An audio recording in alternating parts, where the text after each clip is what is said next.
अब मैं आगे आप लोगों को सौरमंडल पढ़ाती हूँ। तो सौरमंडल, सौरमंडल किसे बोलेंगे? सौरमंडल का निर्माण कैसे होता है? तो सौरमंडल में सूर्य 8 ग्रह, सौरमंडल का निर्माण सूर्य, 8 ग्रह, उपग्रह तथा खगोलीय पिंड जैसे क्षुद्र ग्रह एवं उल्का पिंड मिलकर सौरमंडल का निर्माण करते हैं, जिसे सौर परिवार भी कहा जाता है। इस सौर परिवार का मुखिया कौन होता है? तो सूर्य होता है। सौर परिवार का मुखिया कौन हो जाएगा? सूर्य। सूर्य सौर परिवार का मुखिया एंड सौर मंडल का सबसे बड़ा सदस्य। सूर्य क्या हो जाएगा? सौर मंडल का सबसे बड़ा सदस्य हो जाएगा। एंड सूर्य यह सौर मंडल के केंद्र में स्थित है। सूर्य कहाँ? सौर मंडल के केंद्र में स्थित है। एंड सूर्य का व्यास पृथ्वी से लगभग 109 गुना ज़्यादा है। सूर्य का व्यास कितना? पृथ्वी से लगभग 109 गुना ज़्यादा है। सूर्य का व्यास पृथ्वी से लगभग 109 गुना ज़्यादा है। एंड सूर्य का खिंचाव बल सौर मंडल को बांधे रखता है। सूर्य का खिंचाव बल किसको बांधे रखता है? तो सौर मंडल को बांधे रखता है। सौर मंडल के लिए प्रकाश एवं ऊष्मा का एकमात्र साधन है कौन? सूर्य। सूर्य क्या है? सौर मंडल के लिए प्रकाश एवं ऊष्मा का एकमात्र साधन है। अब हम आगे की ओर बढ़ते हैं। तो सूर्य पृथ्वी से लगभग 15 किलोमीटर दूर है। सूर्य पृथ्वी से लगभग 15 करोड़ किलोमीटर दूर है। सूर्य कितना पृथ्वी से दूर है? तो 15 करोड़ किलोमीटर दूर है। सूर्य से निकली ऊर्जा का छोटा सा भाग, मात्र 2 अरबवां हिस्सा, कितना? 2 अरबवां हिस्सा ही पृथ्वी पर पहुंचती है। सूर्य से निकलने वाली ऊर्जा का छोटा सा भाग, मात्र कितना? 2 अरबवां हिस्सा ही पृथ्वी पर पहुंचती है। उसी से सोचिए कि पृथ्वी को कितनी प्रकाश एवं ऊर्जा मिल जाती है। इसी प्रकार से हम आगे देखते हैं। सूर्य का 48% ऊर्जा ही वायुमंडल को गर्म करने के काम में आता है। शेष ऊर्जा अंतरिक्ष में परावर्तित हो जाती है। सूर्य का कितना? 48% हिस्सा, सूर्य का 48% हिस्सा ही, 48% ऊर्जा ही वायुमंडल को गर्म करने के काम में आता है। कितना? 48%। एंड शेष ऊर्जा अंतरिक्ष में ही परावर्तित हो जाती है, रिफ्लेक्ट कर जाती है। अब हम आगे की ओर बढ़ेंगे। तो सूर्य क्या है? सूर्य ऊर्जा का शक्तिशाली भंडार है। सूर्य ऊर्जा का शक्तिशाली भंडार है। इसमें मुख्य रूप से क्या पाया जाता है? हाइड्रोजन और हीलियम। सूर्य में क्या पाया जाता है? तो हाइड्रोजन एंड हीलियम, 2 चीज़ों का ये भंडार है। आप देख लेते हैं हमारे सौर मंडल में कितने? 8 ग्रह हैं। सौर मंडल कितने? 8 ग्रह हैं। ये सूर्य से दूरी के अनुसार देख लेते हैं। सूर्य से दूरी के अनुसार क्रम है बुध, शुक्र, पृथ्वी, मंगल, बृहस्पति, शनि, यूरेनस एवं नेपच्यून।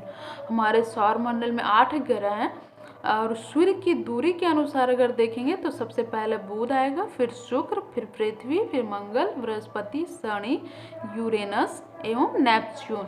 एंड आकार के अनुसार अगर हम देखेंगे तो आकार के अनुसार ग्रहों का सबसे बड़ा से छोटा, आकार के अनुसार सबसे बड़े से छोटा, तो सबसे बड़ा कौन हो जाएगा? बृहस्पति, उसके बाद शनि, फिर यूरेनस, फिर नेपच्यून, फिर पृथ्वी, फिर शुक्र, मंगल, बुध। आकार की दृष्टि से सबसे बड़ा कौन हो जाएगा? तो बृहस्पति, फिर शनि हो जाएगा, यूरेनस हो जाएगा, नेपच्यून हो जाएगा, पृथ्वी हो जाएगी, शुक्र हो जाएगा, मंगल एंड बुध। अब देख लेते हैं ग्रहों को आकार एवं दूरी के अनुसार, सबसे दूर ग्रहों को आकार एवं दूरी के अनुसार आंतरिक ग्रह एवं बाह्य ग्रह में बांटा गया।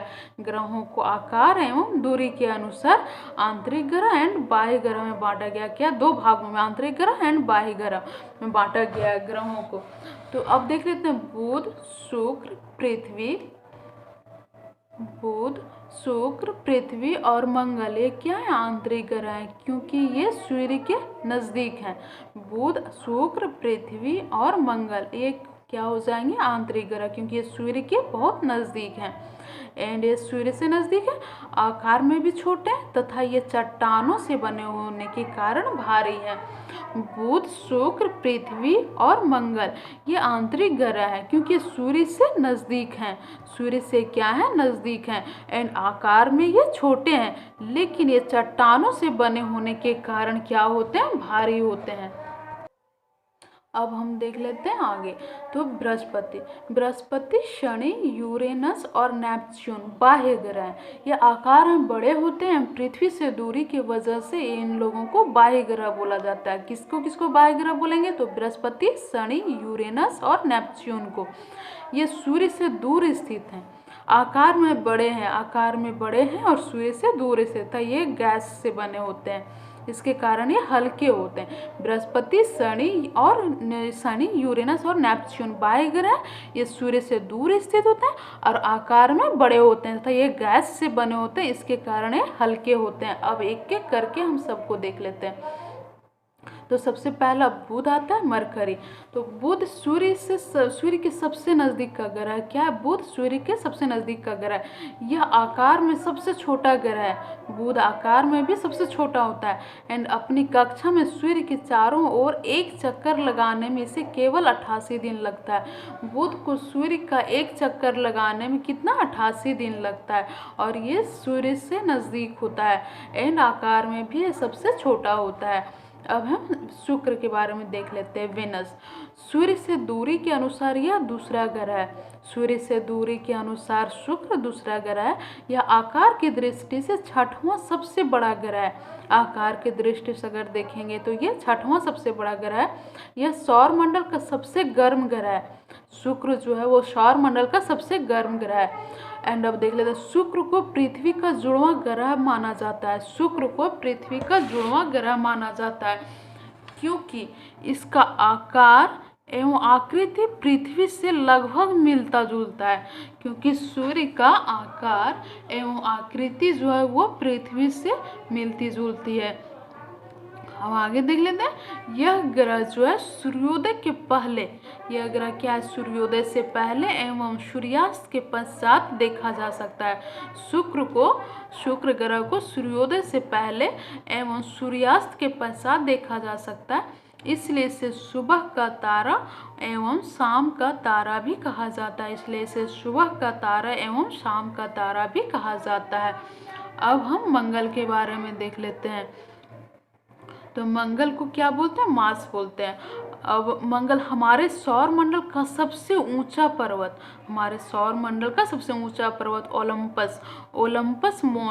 ओलंपस मोन्स मंगल ग्रह पर अवस्थित है। ओलंपस मोन्स जो है वो कहाँ स्थित है? तो मंगल ग्रह पर। ओलंपस मोन्स जो हमारे सौर मंडल का सबसे ऊंचा पर्वत है। अब मंगल ग्रह के बारे में देख लेते हैं। तो इससे क्या बोलते हैं? मंगल ग्रह को लाल ग्रह कहा जाता है। एंड यह ग्रह पृथ्वी का लगभग आधा है। जो मंगल ग्रह है वो पृथ्वी का लगभग आधा है। यह सूर्य से दूरी के अनुसार चौथा ग्रह है। यह सूर्य से दूरी के अनुसार क्या है? चौथा ग्रह है। पृथ्वी की तरह मंगल भी एक स्थलीय धरातल वाला ग्रह है। मंगल जो है वो पृथ्वी की तरह ही एक स्थलीय धरातल वाला ग्रह है।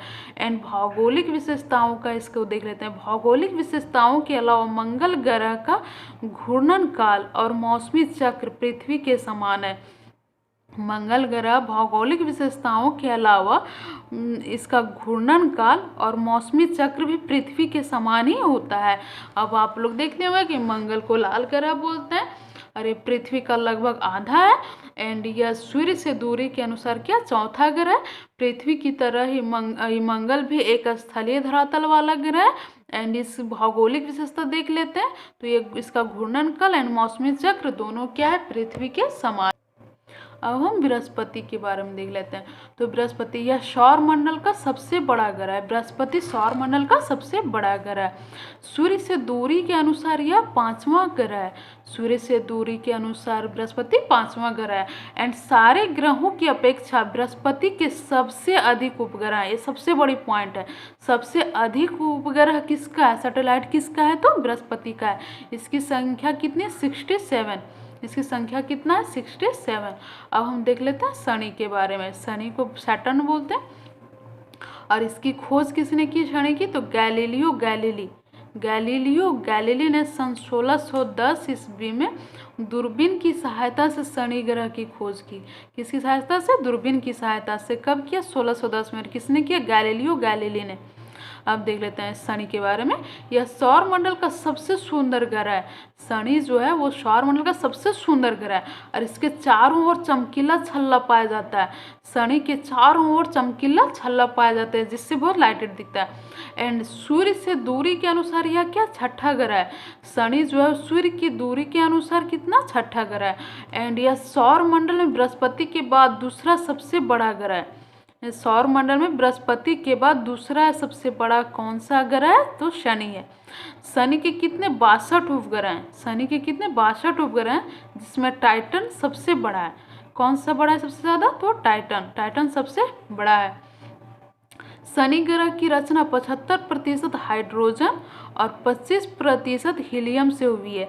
शनि ग्रह की रचना कितना प्रतिशत से हुआ है, तो शनि ग्रह की रचना 75% हाइड्रोजन से एंड 25% हीलियम से हुई है। शनि ग्रह की रचना 75% हाइड्रोजन एंड 25% हीलियम से हुई है। अब इसमें देख लेते हैं जल, मीथेन, अमोनिया और पत्थर बर्फ के रूप में यह बहुत कम मात्रा में पाए जाते हैं।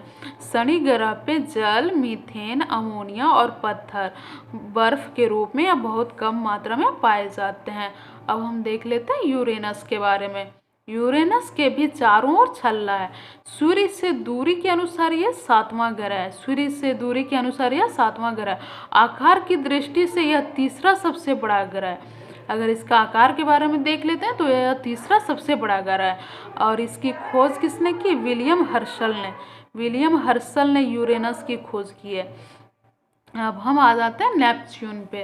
अब नेपच्यून के बारे में देख लेते हैं।